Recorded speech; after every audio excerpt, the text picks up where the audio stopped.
I think it's really eye-opening for a lot of people when you actually dive into the numbers and look at things and see how much of a difference such a small increase in interest rate actually makes towards your principal payments and how much you're paying in interest over time.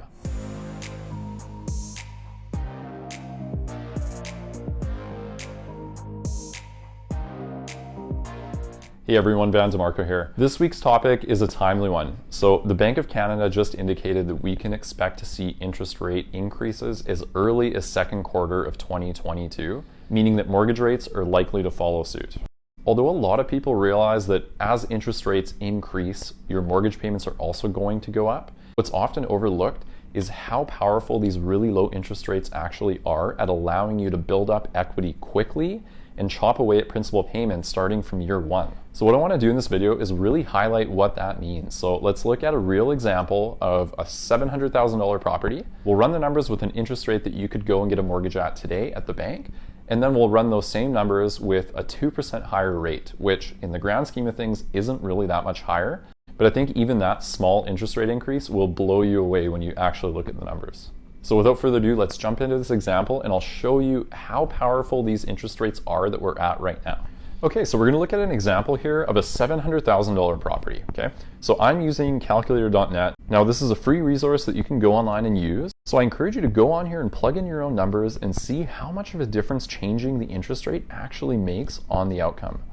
So we're taking a look at an example here, a $700,000 property. We're putting 20% down.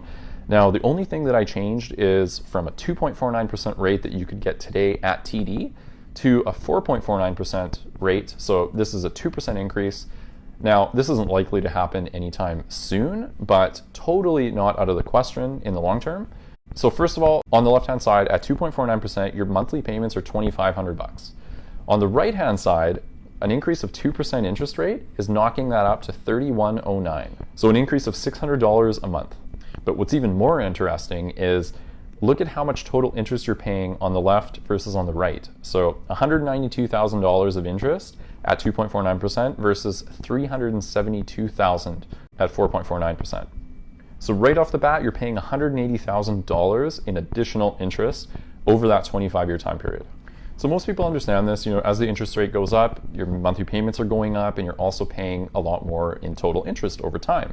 So this is where things get really interesting is when we look at the amortization schedule. So this shows what happens to the mortgage balance each year that goes by from year one all the way through to year 25. Now, we're not going to go through this whole table, but what I want to highlight is something really interesting here. So if we look at the end of even year 5, at 2.49%, your ending balance is $474,000. So you've chipped that down from $560 down to $474 in 5 years.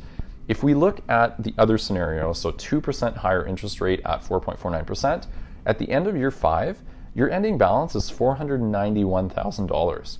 So at 2.49%, after only 5 years, you've managed to pay off $17,000 more off your principal payments than you would at 4.49%.